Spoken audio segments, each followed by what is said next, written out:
Hey everybody, this is Review by Norm, looking over the Anchorage Police Department here in Anchorage, Alaska, over their draft policy for body cameras on police officers. It's still having legal troubles trying to write access of footage to the public, as well as a lot of the people in the public feel that they are creating this legal paper to empower and support police more than support the public. Um, who said it best? I guess it would be ACLU. They had their own stuff that they wanted to, put in there. What's next for body cam policy? Uh, where was it?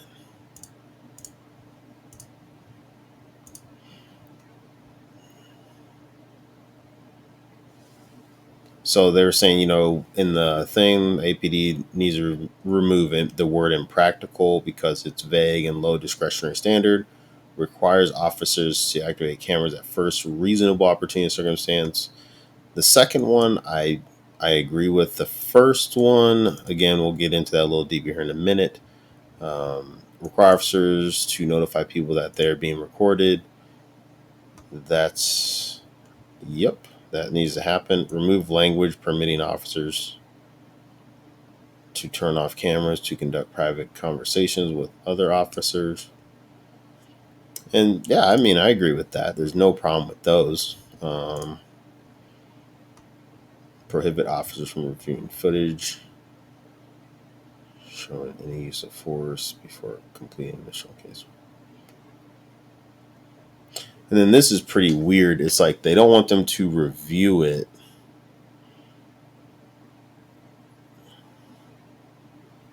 Prohibit officers from reviewing or receiving an accounting of body camera footage for any incident. The current language will not cover circumstances when force was used, but the person was hospitalized. Allowing APD officers to view footage after initial steps are taken and original versions of statements are preserved. They can amend reports and track changes.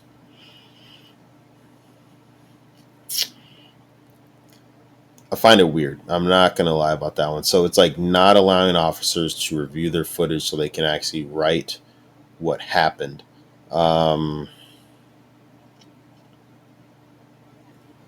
I guess I would like to hear another side to this because me personally, as I was caught in fights and situations in my past, there is times where I was so juiced up on adrenaline,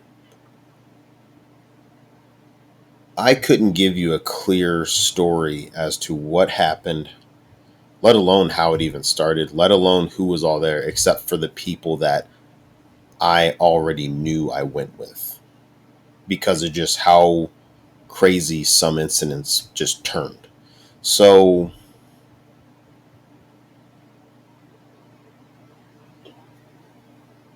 it's like you're going to have me try to tell you what happened. And if there was a video that could tell me what happened, I can honestly say, I don't remember that. I don't remember that. Because when there is a situation that puts your body out on red line, you won't freaking remember. You won't understand even what even happened.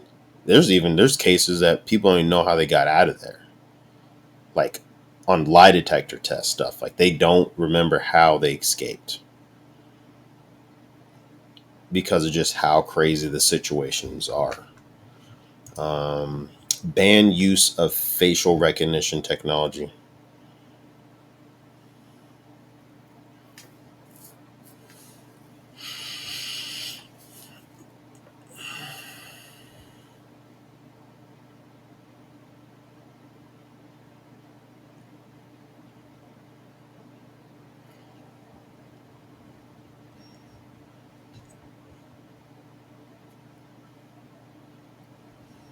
Yes and no.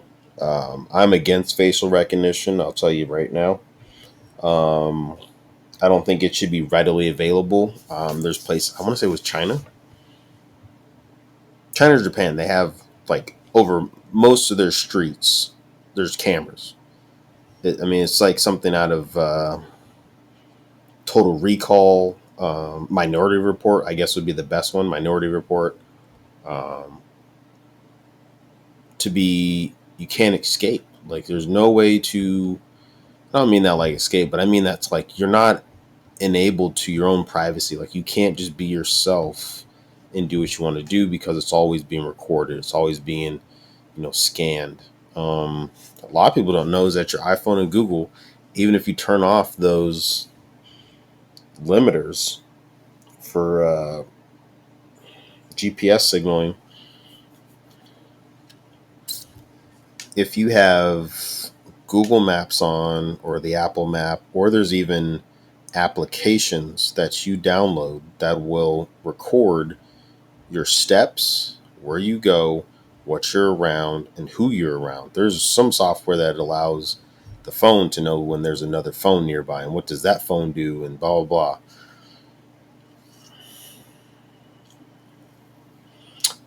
I personally believe facial recognition software should be used with the cameras when they are at the police department.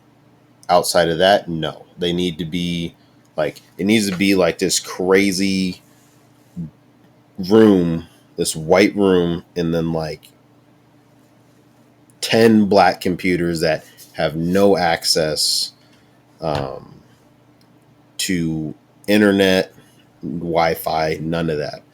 And it holds all of the information on people that were apprehended before, where they had their mugshots, whatever, fingerprint samples in the computer. So it's like the cop pulls off the flash drive, they stick it in the computer, and then that is the only way I would say it needs to run facial recognition, is a very gridlocked, unattached to any type of internet, to where you don't have to worry about data being able to fly out.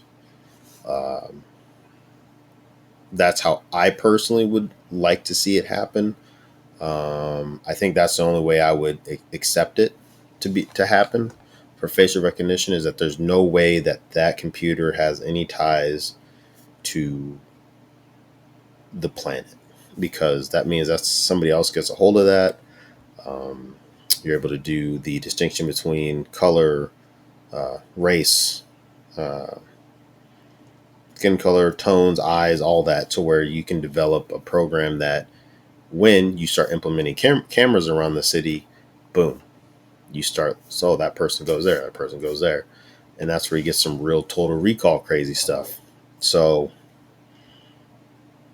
case point, white room, gridlocked, away from the world, no internet connection, just power on. Anytime it needs updated on either criminals or situations, you have to go into there. The computer downloads it, reevaluates, makes case files, takes flash drive out. Boom, that's it. Retention of videos, public and APD clear rules are storing video properly in adequate time. So this whole transparency,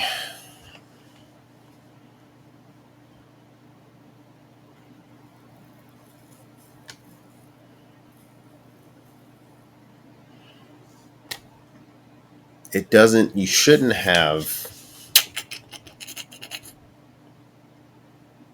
yeah, they just need to be in a data computer that no attachment to the internet. Again, solo room, lock and key. Only people that get to go in there are those that work in that area, and the cops just hand in their whatever flash chips for their recorded day. That's the only way I can see holding it. Um, Transparency, I can see for like non-violence, to let them see like, oh yeah, this is what happened, blah blah. When it comes to like um, a murder, homicide, stuff like that, um, I don't think the public needs to be readily available to see it whenever they feel like it. Um, People are biased. People think a lot more with emotion than I would say has been for the longest time. I don't think a lot of people uh, assess the situation. They just assess it in an emotional stance. I don't think they look at the full deck of cards.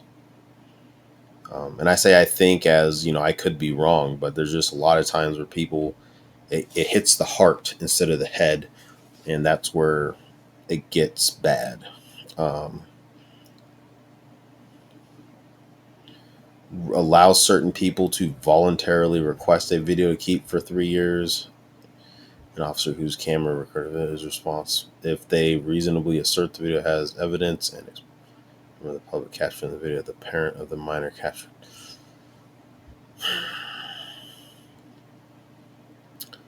I don't think the public should have any allowance of getting any type of footage from any police department because heck, the news already clearly defines what I'm talking about, which is you will cut it, splice it, and redistribute it to where the victim, not the victim, but where the person that was either killed by an officer or the cop handled irrationally because you changed the way the footage was. Yeah, I mean it's crazy how much these news stations do that, and I'm just like, why do people keep releasing this footage? Like, it's crazy because it'll get to a point to where people will mash up videos so well, and I give this 5 years. It's going to be hard to distinguish if that's what the cops gave them or what the civilian has as far as the video, if that's just a civilian's copy or if that's the police copy. And once it gets to that point, then you can put it up before the court uh, hearing and stuff like that, and you can sway a jury. It's easy. It happened during the Derek Chauvin case with, actually, I have that pulled up. Forgot the gentleman's name. George Floyd.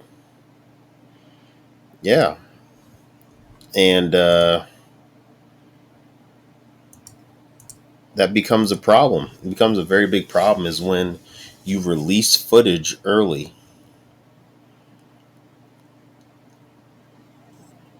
And I'm not saying that case is what happened during that case is wrong. I was a crazy case. I was nuts. That was bad. But I'm just saying it for this specific point is they release footage to the public before the jury uh, confirmed his either guilty or innocence. And the public was let loose. It was very violent. It was so over the top violent, not just towards the cop, but then towards the jury people. It's like, oh, if you vote this way, like, threats came about. And that jury was swayed. I'm not saying that they were swayed to convict him for that, but you can't not say that that video footage given out earlier before the actual verdict wasn't a little bit swaying because of the public's not just attitude, but physical violence, harm. Um, me personally, if I lived in a city and people were attacking cops all the time, cops were attacking people all the time, I'm going to believe what I want to believe at that point. I'll just be biased. And there's nothing you can do to sway that. And that's the way that I look at videos, cameras. It's just a picture's worth 1,000 words. And that's a blink of an eye. It's a tenth of a second photo. What are you going to do when you watch 10 minutes of something? 5 minutes. Just 2 minutes of an altercation. You're not going to be set foot in your opinion. You're not going to be able to listen with reason, hear out the different points. A lot of people don't do that. Um, who makes the final decision? Chief of police. Okay, well, we'll see how the state and stuff like that. Obviously, November of 2011 it ended. And they have additional resources, Black Caucus, stuff like that, public media, news source. They allocated $250,000 to the camera fund back in January 2021.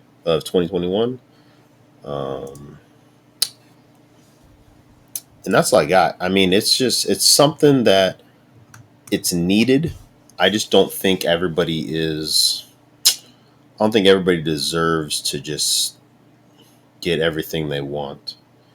And I say that with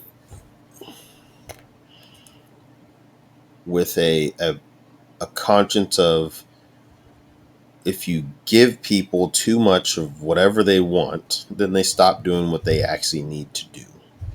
And what I mean by that is, if people are given, in this case specifically, I'll just talk from my own point of view, is, let's say body cam footage, they meet all the parameters of what the president of the Black Caucus, what's their ACLU, stuff like that. And it bases around is the public's allowed to see those videos within let's say 2 weeks of the incident.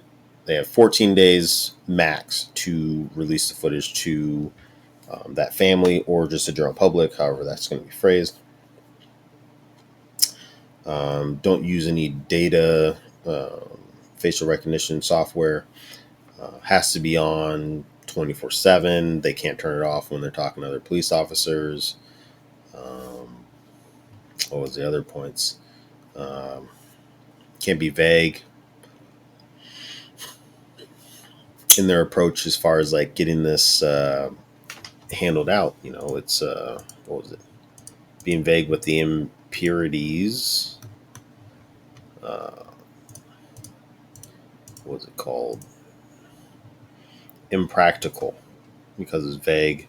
Requires after active cameras. The first require officers to notify the people that are being recorded, and remove language from any officers, turn off cameras, stuff like that. So they follow it all. They do what you want.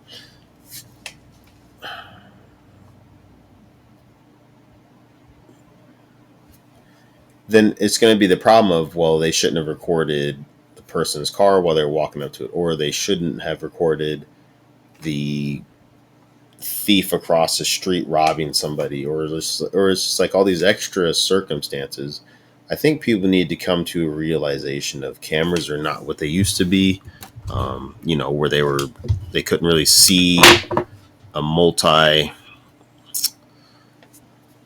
just like a very wide lens as far as being able to capture the world in a very high def, wide view. And I think the problem that's going to happen with these dash cams, not dash cams, but body cams, are incidents are going to be revealed that are going to make cops look bad just as much as people. I mean, I guarantee that. The problem comes to, is this going to get rid of bad cops, or is this going to get rid of good cops?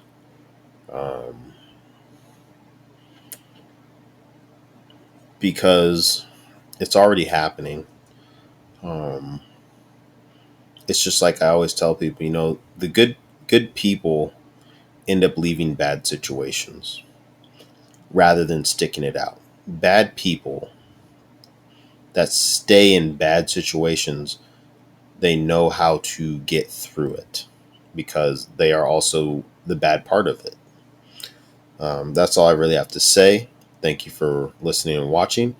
Take care and have a good night.